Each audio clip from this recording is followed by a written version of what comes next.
지난주에는 캠프에서 성도님들 뵙고 또 못 뵀던 분들은 오랜만에 교회에서 뵙게 되었습니다. 먼저 함께 말씀 예레미야서 말씀을 찾도록 하겠습니다. 예레미야서 8장입니다. 오늘 예레미야에서 말씀들을 좀 함께 찾으면서 함께 말씀을 묵상하겠습니다. 예레미야 8장 18절부터 22절까지 말씀을 제가 읽도록 하겠습니다.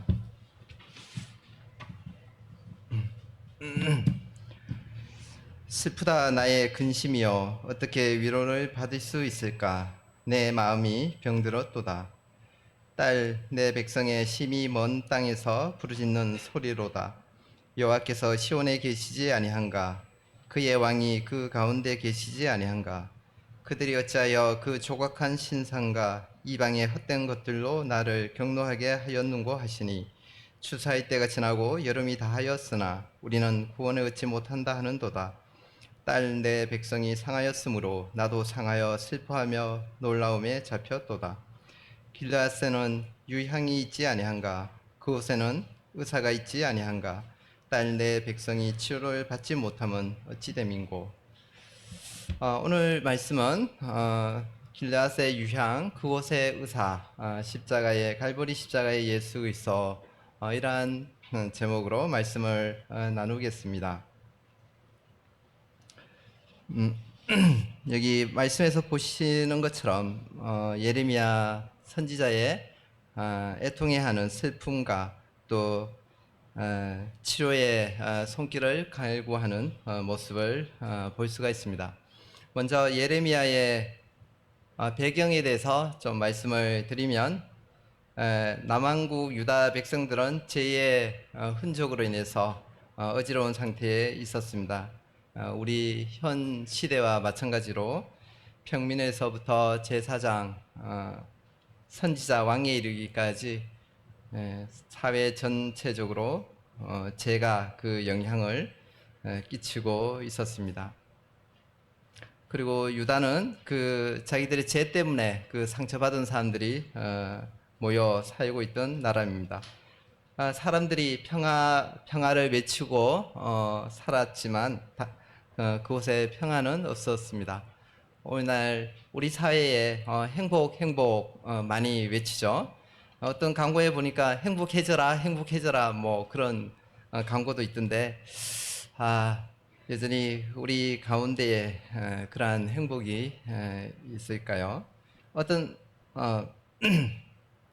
또한 그들은 치유를 받고자 했지만 치유를 받지 못했습니다.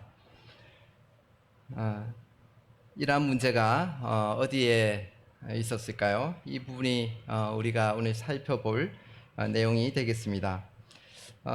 예레미야의 서의 이 배경은 이스라엘이 다윗 아들 솔로몬이 죽기까지 예루살렘을 수도로 삼고 있었는데 솔로몬의 아들 르호보암이 왕이 되었을 때 북왕국 이스라엘과 남왕국 유다로 나뉘어졌죠. 그리고 이 열 지파가 여로보암을 왕으로 추대해서 북왕국의 사마리아를 수도로 정했고 이 이름을 이스라엘이라고 했습니다. 그리고 이 이스라엘 민족이 그 유대 민족 전체의 성소인 예루살렘으로 가서 하나님을 예배하지 못하도록 두 곳에 금송아지를 만들었는데 그곳이 베델과 단이죠. 그리고 그들의 방식대로 하나님을 섬겨왔습니다. 그들의 그 우상 숭배로 인해서 BC 722년에 하나님께서 아수르를 보내서 이스라엘을 멸망하게 됩니다. 남왕국 유다는 유다와 베냐민 지파로 이루어졌고 그 이스라엘의 심판을 보고도 회개하지 않은 아무런 교훈을 배우지를 못했습니다. 그래서 예레미야의 말년에 하나님께서는 이 갈대아인들이 유다를 멸망시키도록 허락을 했습니다. 예레미야서는 왕국의 분열, 그리고 예레미야를 통해서 회개하라고 외치는 하나님의 요청, 그들이 듣지 않고 치유받기를 거절했기 때문에 일어난 유다의 멸망들을 기록하고 있습니다. BC 586년 유다는 바벨론에 정복당했습니다. 이 예레미야의 주된 말씀들이 그들이 듣지 아니하였다. 우리 정재진 형제님 말씀처럼 간증처럼 듣고 또 순종했으면 그런 우리가 아름다운 지금 마음의 슬픔이 있을 텐데 그러지 못했기 때문에 이 예레미야에서는 이 슬픔의 애통함이 있습니다. 함께 예레미야 앞쪽으로 넘어가셔서 2장 13절을 읽겠습니다. 내 백성이 두 가지 악을 행하였나니 곧 그들이 생수의 근원되는 나를 버린 것과 스스로 웅덩이를 판 것인데 그것은 그 물을 가두지 못할 터진 웅덩이이니라. 이번 캠프에서도 많이 나왔던 말씀이시죠. 이스라엘 백성이 두 가지 악을 했습니다. 하나는 버린 것, 하나는 취한 것. 그런데 잘 보면은 이 두 가지인데 이게 한 가지입니다. 결국은 생수의 근원을 버렸기 때문에 스스로 웅덩이를 판 것이죠. 왜 그들은 이 생수의 근원을 버리고 스스로 물을 가두지 못한 터질 웅덩이를 팠을까요? 저희 시골에 조그마한 부모님 밭이 있는데 제 것은 아니고요. 부모님의 밭이 있는데 이제 노년이 들어서 농사를 못 지으니까 시골에는 이제 그렇게 되면 그 외지인들이 들어와서 그 밭을 이제 임차해서 농사를 짓는 경우들이 많이 있거든요. 뭐 요즘은 따로 돈 주지 않고도 그렇게 합니다. 우리 그 밭에 예로부터 밭에 샘이 하나 있어요. 그리고 그 물을 통해서 농사를 짓습니다. 그 물을 받아서 농약 칠 때 하고 아주 가물 때 그 물을 사용을 합니다. 그런데 이 임차에서 농사 짓는 분이 그 잘잘 흐르는 그 작은 물을 모아서 하려고 하니 이게 마음에 와닿지가 않았는가 봐요. 그래서 포크레인을 갖다가 크게 웅덩이를 팠는데 샘의 근원을 건드려 버리니까 지금까지는 물이 부족해도 늘 신선한 물이 차고 넘쳤는데 이제는 그 물이 차지가 않는, 그리고 그 물이 더러워진 그러한 것들을 경험을 하게 됩니다. 그래서 그 탐욕, 욕심이 결국은 생수의 근원을 건드려 버린 거죠.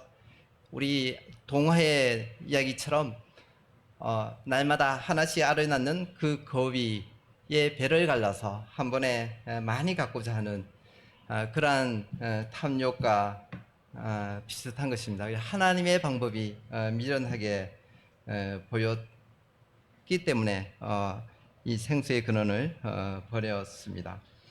이사야서 2장 3절에 소는 그 인자를 알고 나귀는 그 주인의 구유를 알건만은 이스라엘은 알지 못하고 나의 백성은 깨닫지 못하는구나. 이사야 선지자가 탄식하는 모습이 나옵니다. 참 이게 소만도 못한 인간에 대해서 이야기를 하죠. 제가 어려서 시골에서 자랐기 때문에 이제 소를 이렇게 풀을 먹이고 하다 보면 어떨 때 소를 이렇게 놓쳐가지고 소가 그 집의 큰 재산인데 이게 걱정이 돼요. 어떻게 해야 되나. 못 찾는 거죠, 뭐 나중에. 근데 이 저녁이 되니까 이 소가 찾아옵니다. 자기 집을. 예. 정말 이 소는 주인을 알아요. 예. 예레미야 2장 19절을 보겠습니다. 내 악이 너를 징계하겠고 내 반역이 너를 책망할 것이라. 그런즉 내 하나님 여호와를 버림과 내 속에 나를 경외함이 없는 것이 악이요 고통인 줄 알아. 알라 주 만군의 여호와의 말씀이니라. 내 속에 나를 여호와를 버림과 내 하나님 여호와를 버림과 내 속에 나를 경외함이 없는 것이 악이요 고통이라고 말씀하고 있습니다. 사도행전에서도 사울아 사울아 내가 어찌하여 나를 박해하느냐 가시체를 뒷받치하기가 내게 고생이니라. 가시체라는 게 이 짐승이 말을 잘 안 들어요. 어려서도 보니 소 멍에 메우고 뭐 이렇게 수레하고 뭐 이렇게 짐을 씌우면 잘 말을 안 듣죠. 그러면 뒤에서 그 소 모는 사람이 채찍을 가는데 이 가시체라는 게 이제 뾰족해서 뒤를 이렇게 찌르는.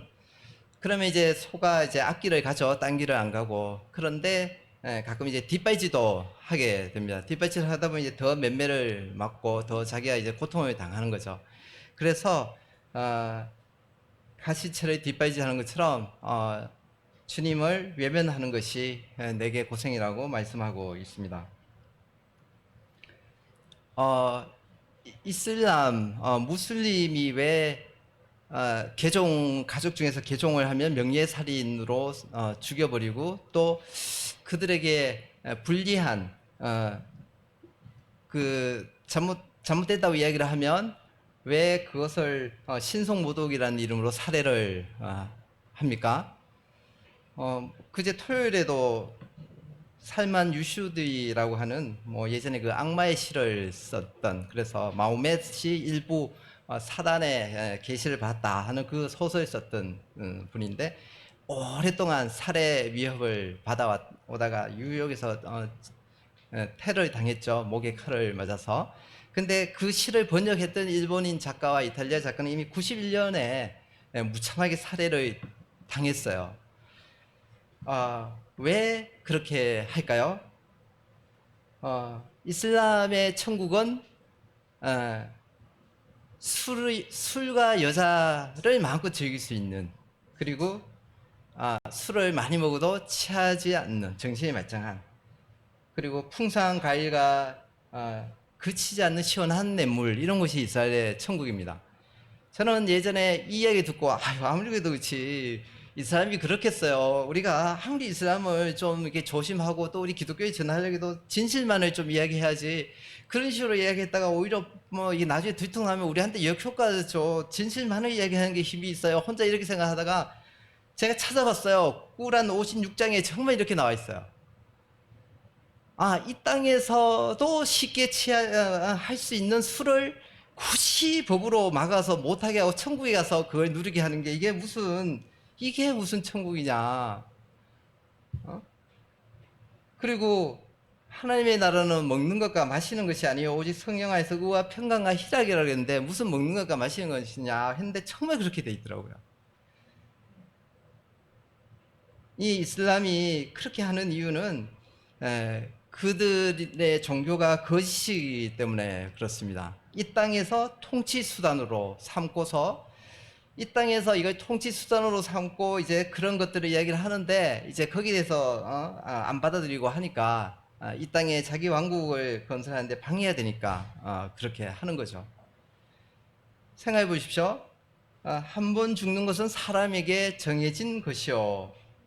이번에 개혁 개정에는 정해진 것이요로 되어 있더라고요. 우리 개혁 한글에는 정하신 것이요, 정해진 것이요가 더 마음에 와닿는 것 같아요. 우리 한 번 죽는 거 다 정해져 있잖아요. 예. 그리고 하나님 여호와를 버림과 내 속에 하나님의 경외함이 없는 것이 악이고 고통이라는 것을 우리가 알고 있습니다. 그런데 이런 하나님을 외면한다고 해서 우리에게는 그들에 대한 슬픔이 있지 우리가 그들을 뭐 찾아가서 이렇게 테러를 하고 할 일이 없잖아요. 그래서 생각할수록 이 한 가지만 생각해봐도 그것이 거짓이기 때문에 그렇다. 그 생각만이 간절합니다. 로마서 1장 19절에 이는 하나님을 알만한 것이 그들 속에 보입니다. 하나님께서 이를 그들에게 보이셨다라고 분명히 말씀하고 있습니다. 우리가 하나님을 보지 못한 건 무엇 때문일까요? 회사에서 점심시간을 조금 놓쳤어요. 점심시간에 밥을 먹으면 되는데, 그래서 누구는 이제 다 휴가 갔고 또 다 외근 가가지고 이게 누구 한 분이 들어와야 되는데 그냥 뭐 그래서 이제 밥을 못 먹고 있는데 예전에는 그런 비슷한 일이 있어가지고 엄청나게 화가 났는데 요번에는 아주 마음이 평안하더라고요. 왜 그랬을까요? 제가 캠프를 갔다 와가지고 충만해서 그랬을까요? 그게 아니고요. 이번엔 배가 안 고팠어요. 예, 배가 안 고파가지고 화가 안 났습니다. 어떤 남편이 아내에게 이제 오늘 저녁에는 맛있는 걸 먹어볼까? 예. 뭔데 당신이 해주는 밥. 그렇다면 남편의 입장에서는 한 주 내내 외식만 했기 때문에 오늘 맛있는 아내가 해주는 밥을 먹고 싶겠지만 아내 입장에서는 한 주 내내 계속 애들 밥 해주냐고 힘들고 해놓으니까 쉬어버리고 뭐 한 끼 하자마자 끝났는데 남편이 맛있는 음식 먹자 그러면서 뭐냐 하니까 당신이 해주는 밥 그러면 기분이 안 좋죠. 그리고 새벽에 전화가 울려요. 잘못 걸려온 전화입니다. 엄청 화가 나죠? 근데 빚더미에 있는 나에게 누가 빚을 갚아준다는 전화가 온다면 그거는 정말 복음이죠. 그래서 가끔 화장실에 바닥에 무릎 꿇고 짧게 간절히 기도할 때가 있습니다. 그때가 참 좋아요. 근데 지금도 많은 곳에서는 우리나라와 같은 화장실 시설이 아니잖아요. 그리고 우리 한 3, 40년 전 화장실 그 통 위에 나무 2개 올려서 그 간들간들한데 어떤 사람 떨어지기도 하고 밑에 이제 똥 푸면 정신시간이 다가오는데 제가 너무 적나라하게 이야기를 하나요? 그러면 떨어질까 걱정되고 뭐 구더기 올라오고 하는데 거기서 뭐 화장실 바닥에 엎드려 기도를 한다 그러면 도저히 그게 알아듣겠어요? 못 알아듣지 않습니까? 그래서 우리가 짧은 얼마 전에 이 사람이 그 다른 이야기를 해도 내 경험이 아니고 하면 그걸 못 알아듣는데 나의 경험과 나의 생각, 내 중심성으로 보려고 하니 이제 하나님이 안 보이는 거죠. 그래서 어떤 길은 사람의 보기에 바르나 필경은 사망의 길이라고 말씀하고 있습니다. 그래서 악인은 그 길을 불의한 자는 그 생각을 버리고 하나님께로 오라고 말씀하고 계십니다. 예레미야 5장에 보면은 죄의 여러 실상들에 대해서 이제 하나님을 버린 것, 신 아닌 것으로 맹세한 것, 뭐 이런 부분들에 대해서 또 죄의 참상에 대해서 쭉 말씀을 하고 있습니다. 치료를 받기 위해서 그래서 이들이 길앗의 유향, 그곳에 의사가 있으니 그곳에 오라고 하는데 그곳에 가면 되는데 안 갔습니다. 예. 예레미야 2장 18절을 한번 보겠습니다. 예레미야서 2장 18절입니다. 내가 시올의 물을 마시려고 애굽으로 가는 길에 있으면 어찌 됨이며 또 내가 그 강물을 마시려고 아수르로 가는 길에 있으면 어찌 됨이냐. 여기서 시올의 물은 나일강을 말하고 있습니다. 그래서 시월에 이 나일강 물을 마시려고 애굽으로 가고 또 그 강물을 마시려고 아수르로 가고 이 치료를 받기 위해 길라스로 가지 않은 것이죠. 오늘 나 이제 좁은 문으로 들어가라고 말씀을 하는데 세상 사람들이 가는 이 넓은 애굽의 길로 사람들이 오늘 또 가기 때문에 치료를 받지 못하고 있습니다. 여기 3장 22절 보시면 배역한 자식들아 돌아오라. 3장 1절에 보면 내가 많은 무리와 행음하고서도 내게로 돌아오려느냐 여호와의 말씀이니라. 여기서 내가 많은 무리와 행음하고서도 내게 돌아오려느냐, 많이 행음하였으나 내게로 돌아오라는 말씀입니다. 많이 행음하였지만 내게로 돌아오라. 예레미야 3장 12절에 보면 배역한 이스라엘아 돌아오라. 너는 오직 너의 죄를 자복하라. 회개하고 돌아오라고 계속해서 말씀을 하고 있습니다. 길앗은 어떤 곳입니까? 그런 길앗이 어떤 곳인지에 대해서 좀 말씀을 살펴보겠습니다. 길앗은 gad과 루벤, 므낫세 반지파가 차지하던 지역이었습니다. 유향이 생산되던 곳이고 약재와 화장품의 재료로 널리 사용되는 이 유향이 생산되던 곳입니다. 그리고 창세기 37장 25절에 보면 창세기 37장 25절에 보면 그들이 앉아 음식을 먹다가 눈을 들어본즉 한 무리의 이스라엘 사람들이 길르앗에서 오는데 그 낙타들의 향품과 유향과 몰약을 싣고 애굽으로 내려가는지라. 예레미야 46장 11절에 보면 처녀딸 애굽이여 길르앗으로 올라가서 유향을 취하라. 내가 치유를 받아도 효력이 없어 낫지 못하리라. 예레미야 46장 11절에도 보면 길르앗으로 올라가서 유향을 취하라고 말씀하고 있습니다. 또한 이 길르앗은 공경에 처한 사람들에 대한 도피처로도 유명했습니다. 야곱이 장인 라반을 피해 도망갔을 때에 그가 그의 모든 소유를 이끌고 강을 건너 길르앗 산을 향해 도망한 지 3일 만이다 라고 말씀하고 있습니다. 또 다윗이 압살롬에게 쫓길 때나 이스라엘 사람들이 블레셋 사람들에게 쫓겨날 때에 모두 이 길르앗으로 갔습니다. 여호수아 20장 1절부터 9절에 보면 도피성이 나옵니다. 여호수아 20장 1절부터 9절에 보면 6개의 도피성이 나오는데 이 도피성은 부지 중에 죄를 지은 사람들이 살아날 수 있도록 그 생명을 보호할 목적으로 팔레스타인 어느 거리에서나 하루 안에 달려갈 수 있는 위치에 있었고 그 거리가 어디에서나 한 48km 정도 지점이었다고 합니다. 그리고 이 여호수아 2장 1, 9절에 보면 도피성이 6개가 나오는데 이 중에 길르앗에도 도피성이 있었습니다. 그 도피성의 이름은 라못, 길르앗 라못이 됩니다.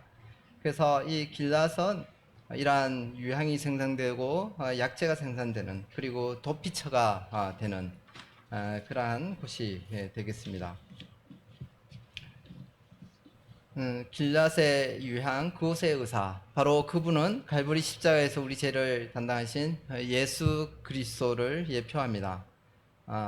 길앗의 유향이라는 것은 치료와 동의어가 되겠습니다. 예레미야 17장을 한번 보시겠습니다.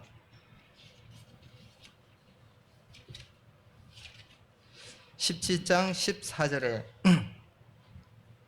여호와여 주는 나의 찬송이시오니 나를 고치소서 그리하시면 내가 낫겠나이다. 나를 구원하소서 그리하시면 내가 구원을 얻으리이다. 바로 너희는 하나님의 은혜에 이르지 못한 자가 없도록 하고 또 쓴뿌리가 나서 괴롭게 하여 많은 사람이 이로 말미암아 더럽게 되지 않게 하라고 말씀하고 있습니다. 바로 예수 그리스도께서 우리의 도피성이 되십니다. 우리는 그리스도 안에서 그의 은혜의 풍성함을 따라 그의 피로 말미암아 속량곡 제사함을 받았다고 말씀하고 있습니다. 이사야서 53장의 말씀을 좀 보시면 그분은 53장 4절에서 그는 우리의 질고를 지고 이 질고를 졌다는 게 질고가 병고잖아요. 그래서 그분이 우리의 병을 짊어지셨기 때문에 의사가 되십니다. 그가 채찍에 맞음으로 우리는 나음을 받았도다. 이사야서 53장 5절에 그가 채찍에 맞음으로 우리는 나음을 받았도다. 무엇으로부터의 나음입니까?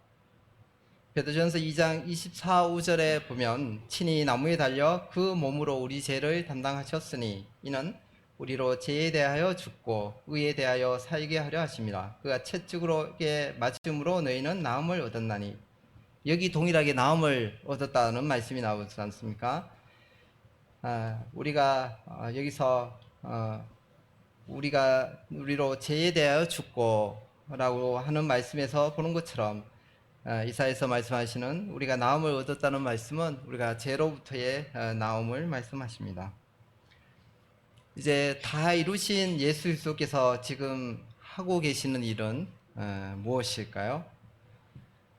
히브리서 7장 25절에 보면 그러므로 자기를 힘입어 하나님께 나아가는 자들을 온전히 구원하실 수 있으니 이는 그가 항상 살아계셔서 그들을 위하여 간구하심이라. 모든 것을 온전히 다 이루신 예수 그리스도께서 지금 하시는 일은 항상 살아계셔서 우리를 위해서 간구하시는 일을 하고 계십니다.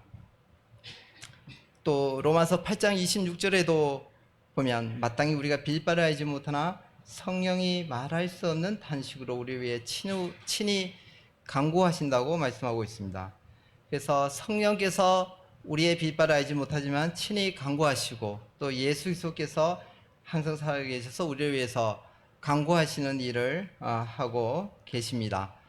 이러한 분 앞에 우리가 나가지 못할 이유가 없습니다. 예레미야 8장 18절 아까 읽은 말씀, 슬프다 나의 근심이여 어떻게 위로를 받을 수 있을까 내 마음이 병들었도다. 그리고 예레미야 9장 2절에 어찌하면 내 머리는 물이 되고 내 눈은 눈물 근원이 됐고 우리에게 애통함이 예레미야처럼 이러한 애통함이 있습니까? 우리가 처음 예수 그리스도를 믿고 그때 가족과 우리의 친구들을 보면서 우리에게 슬픔이 있었습니다. 그리고 그들의 외면을 보면서 우리는 얼마나 외로웠습니까? 그리고 그때 그 주님의 사랑과 그 주님의 외로우심에 대해서 우리가 얼마나 공감을 했습니까? 우리에게 이러한 애통함이 있는지 다시 돌아볼 필요가 있습니다. 예레미야 4장 3절 말씀입니다. 여호와께서 유다와 예루살렘 사람에게 이와 같이 이르노라 너희 묵은 땅을 갈고 가시덤불에 파종하지 말라. 너희 묵은 땅을 갈고 가시덤불에 파종하지 말라고 말씀하고 있습니다. 이번에 캠프에서도 좋은 밭에 떨어진 말씀을 그 좋은 마음의 밭을 가졌던 분들이 구원을 받으셨겠죠. 가시덤불에는 아예 파종을 하지 말라고 말씀하고 있습니다. 시골에도 가보면 땅을 잠깐만 묵혀놓으면 땅이 그 보들보들한 땅이 얼마나 단단해져 있는지, 그리고 가시는 금방 자라고, 시골의 돌밭이나 길가에 떨어진 이러한 씨앗들은 열매를 맺지를 못합니다. 그래서 먼저 밭을 잘 일구고 갈아야, 거기에서 그리고 나서 씨를 뿌려야 열매를 맺죠. 감사하게도 우리는 그러면 좋은 밭에만 씨를 뿌려야 되냐? 감사하게도 이 마음밭은 시골에 있는 이런 밭과 달라서 땅을 가는 것도 말씀으로 가는 거잖아요. 그래서 어떤 밭이든 상관없이 씨앗을 뿌릴 수가 있습니다. 그래서 말씀으로 갈고 말씀으로 파종을 하는 거죠. 가정에서 아버지의 역할들을 조금 가질 필요가 있다라고 이번 캠프에서 아마 느꼈을 건데요. 예전에 옥하는 목사님이 성도들을 참 많이 섬기면서 이제 정작 그 자녀들에게 별로 못했는 거 봐요. 마지막에도 했던 말이 참 인상이 있는데, 자녀들에게 하루 조금만 시간을 투자를 하면 다른 사람한테 많은 시간을 투자한 것보다 훨씬 좋은 영향을 미칠 수 있는데 그것조차도 못했다라고. 그래서 가정에서 늘 씨앗을 뿌리고 형제님들이 피곤하고 시간이 없고 어려워도 그 가운데서 조금씩 함께하는 그러한 시간들이 참 필요하겠다, 그러한 생각이 듭니다. 젊은 분들 같은 경우는 이제 자녀들이 아직 글을 잘 읽지 못하면 그때부터 시작하는 게 좋죠. 어느 시점이 돼서 하려고 그러면 갑자기 안 하다가 우리 아버지 왜 이래? 예전에 그러기 때문에 잘 모를 때 당연히 하는 것처럼 일찍 시작하면 좋을 것 같습니다. 또한 이번 그 캠프에 이런 복음 말씀을 계속 들으면서 성도들에게도 이 말씀이 지금 나에게 현재 하시는 것 같은 그러한 마음으로 받으면 참 복이 있겠다, 그런 생각이 들었습니다.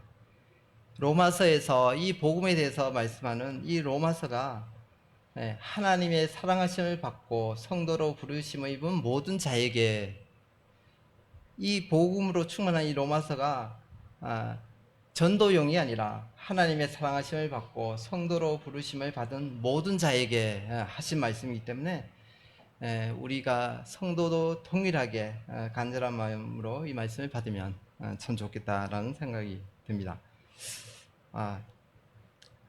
앞에서 이번에 수고하고 고생하신 많은 분들 에게는 그런 이런 간절하게 말씀을 드릴 기회가 주어지지 않겠지만 또 그분들을 인해서 모두 유익을 누렸습니다. 앞에서 또 다양하게 많이 캠프에서 섬기신 분들에게 참 감사와 주님으로부터 위로가 칭찬은 못 들었을 거예요, 그죠? 뭐 요구만 많이 듣고 힘든 일도 많았을 텐데 저는 참 편안하게 하는 일이 없어가지고 말씀을 드릴 수 있는 그런 시간들이 있었습니다. 예레미야 9장 23, 4절에 들어가기 전에 그래도 또 각 분반에 수고하고 하는 이 교사들에 대해서도 자녀들 앞에서 충분히 건의를 존중해 줄 필요가 있습니다.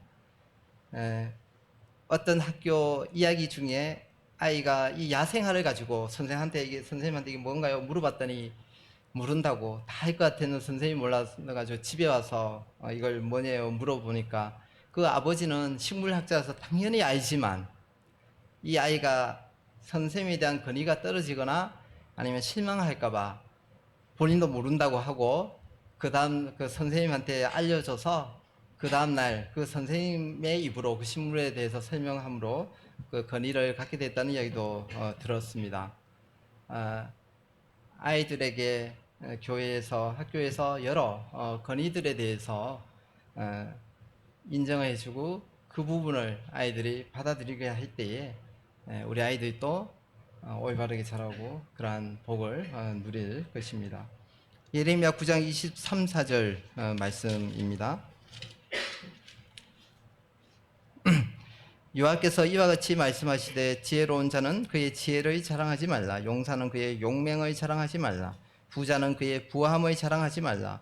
자랑하는 자는 이것으로 자랑할지니 곧 명철하여 나를 아는 것과 나 여호와는 사랑과 정의와 공의를 땅에 행하는 자인 줄 깨닫는 것이라. 나는 이 일을 기뻐하노라. 여호와의 말씀이니라. 여호와께서 기뻐하시는 일이 무엇입니까?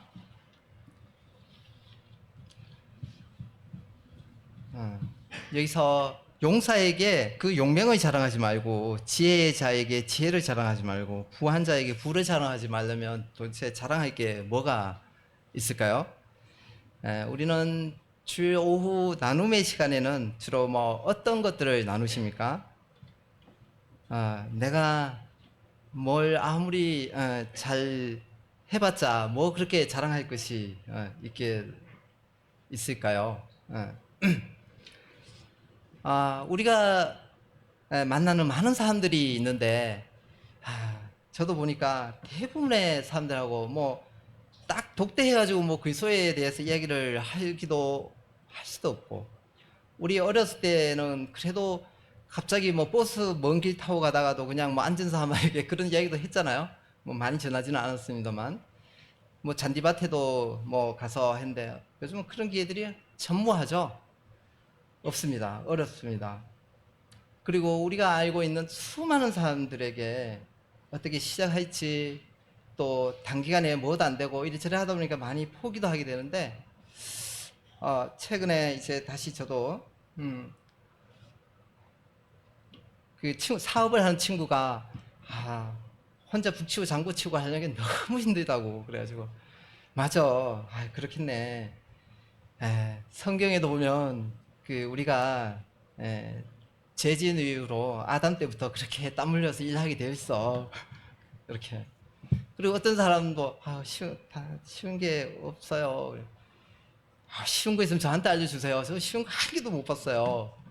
그래서 성경 욥기에도 보면 여자에게서 태어난 자는 사는 날이 짧고 그 모든 날이 힘들다고 말씀했어요. 그래서 그렇게 우리 주변에 에, 그렇게 하면 조금 와닿는 사람도 있고 뭐 돌바친 사람도 있고 또 다양한 사람이 있는데 아무튼 우리가 할 수 있을 때 주시는 말씀으로 간단하게 교제들을 풀어나가면 우리에게도 힘이 있고 또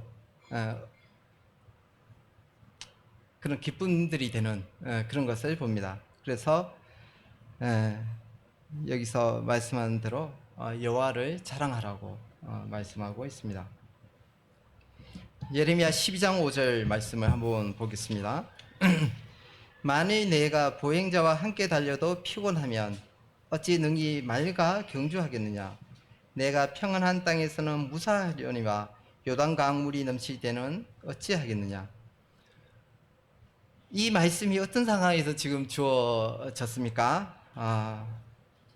너가 만일 걷는 자하고 달려도 피곤하면 말하고 어떻게 경주를 하겠냐. 이 평안한 땅에서도 그렇지만 이 요단 강물이 창일할 때는 어떻게 하겠어? 이 말씀이 요 10장 요 앞부분에 읽어 보시면 어떤 상황이 지금 상황이 이 불의한 자가 잘 되고 여기 아나도 사람 저런 자는 잘 됩니다. 이 불의한 자는 잘 되고 나는 왜 이렇게 고난을 받아야 됩니까? 그리고 좀 여기에 대해서 이제 하소연을 하는 거예요. 예레미야가 여기에 대해서 이야기하는 겁니다. 여기에 대해서 우리가 주님이라면 그래 너 고생이 많지 조금만 참어 뭐 이렇게 좀 말씀하실 것 같은데 거기에 대해서 하시는 말씀이 그뿐 아니라 너는 앞으로 형제에게 속임도 당하고 더 큰 핍박을 받을 거야. 지금 이 보행자하고 달려도 힘든데 너 더 어려운 그 말하고는 어떻게 달릴 거야. 그리고 평안한 땅에 근데 요단물이 넘칠 때 어떻게 할까 이렇게 말씀을 주시는 겁니다. 우리 앞으로 살아가는 앞으로의 우리의 앞날은 창창할까요? 좀 좋은 날이 많이 올 것 같습니까? 아까 우리 사회하는 형제님도 말씀하셨지만 이 코로나 우크라이나 전쟁 이건 제가 보기에 상당히 커다란 변화입니다. 이 코로나로 인해서 여러 백신을 만들다가 실패했지만 암에 대한 어떤 치료로서 상당히 많이 발전을 했다고 그래요. 그리고 나토가 우리를 위협하기 때문에 우리가 너들 침략했다고 러시아가 이야기를 하지만 이 군사 전문가나 해외 전문가 알만한 사람은 그거 거짓말이라고 딱 이야기 하더라고요. 왜냐하면 나토에 어떤 무기가 전혀 없대요. 그런데 이제 독일을 비롯한 이 나토들이 무장을 하게 될 거다. 그리고 지금 이러한 코로나, 우크라이나 전쟁, 기타 이런 것들 때문에 기술이 얼마나 급격하게 변하고 있고 식량뿐 아니라 에너지도 이게 어마어마한 무기다. 지구온난화 이거는 지금 대세를 거슬 수가 없죠. 지금 산업화 이후 지금 기온 1.5도로 낮춰야 된다. 그거 넘어가면 위험하다. 근데 벌써 1.2도고 그리고 지금 이런 저런 것 때문에 발전이 많이 안 되고 있는데도 계속 기온이 올라가고 있죠. 빙하가 녹고 고생대의 그 시체들이 다 드러나서 거기서 바이러스가 나오고 홍수, 가뭄, 질병, 산불, 물고기 집단 폐사, 동물 폐사 그리고 이제 친환경이라고 하는 전기차는 그 폐 배터리가 나오는 게 또 하나의 그 환경을 파괴하는 거고 이 종이가 없는 디지털화로 지금 가는 세상에 이 빅데이터 이 모든 디지털 데이터를 저장하는 데이터 저장소는 어마어마한 전기를 먹고 그리고 인간이 만드는 이 모든 것들이 이제 썩지 않는 하나님께서 주님이 참 위대하시다. 왜냐하면 이게 참 아름답게 모든 것들을 잘 만들고 생육하고 번성하게 잘 하셨는데 잘 썩게 하는 거, 이거 참 썩어서 이게 거름이 되고 없어지게 하는 거, 정말 주님의 놀라운 결정품이라 생각이 듭니다. 인간이 만든 것들이 지금 또 그 폐기물을 원자력이든 뭐든, 다 이게 저절 썩지가 않아서 이걸 어떻게 처리를 할까가 큰 문제인 거죠. 또 우리의 이런 문제, 우리의 앞으로 실제 가까운 삶의 죽음, 육체의 고통, 이런 많은 고난들을 겪게 되죠. 그렇지만 이런 것들은 우리뿐 아니라 세상 사람들도 다 동일하게 겪는 문제입니다. 우크라이나에 우리도 우크라이나 같은 전쟁이 발발하면 어떨까? 그렇게 발발 안 해야죠. 그러니까 우리도 많은 준비를 하고 또 하는데 그런데 그 우크라이나에 이 성경이 엄청나게 많이 보급되고 있다라는 이야기를 듣습니다. 예. 동성혼이나 차별금지법이 통과 안 돼야죠. 되면 그런데 우리만 엄청나게 힘들 것 같지만 더 오히려 그것들을 행하는 사람들은 더 고통이고 그들에게 더 불행한 일이죠. 회개할 기회도 없고 그것이 옳은 걸로 알고 살아가고 이슬람 포비아 이슬람은 우리 기독교인만 뭐 이렇게 박해를 하는 것 같지만 무신론자들이나 불교를 믿는 불교는 우상, 무신론자는 진화론 뭐 해서 그들을 더 싫어한다는 말도 있어요. 그래서 너 종교 뭐냐 그러면 당당하게 기독교인이다 그런 게 더 안전하다고 그럽니다. 자, 이런 이들 가운데서 참 평안 가운데 우리가 있을 수 있는 것은 내가 세상 끝날까지 너희와 항상 함께 있으리라. 다른 무엇으로 이 평화를 누리겠습니까? 다른 무엇으로 안전을 누리겠어요? 그런데 어디까지만이 아니라 너가 어느 정도 잘하면 이게 아니라 세상 끝날까지 너희와 항상 함께 있겠다. 그리고 내가 결코 너희를 보이지 아니하고 너희를 떠나지 않겠다. 이 말씀보다 더 안전을 주는 더 도피성이 되는 더 그 이상의 무엇이 있겠습니까? 예. 이상입니다. 오늘 말씀 마치고 기도 드리고 마치겠습니다.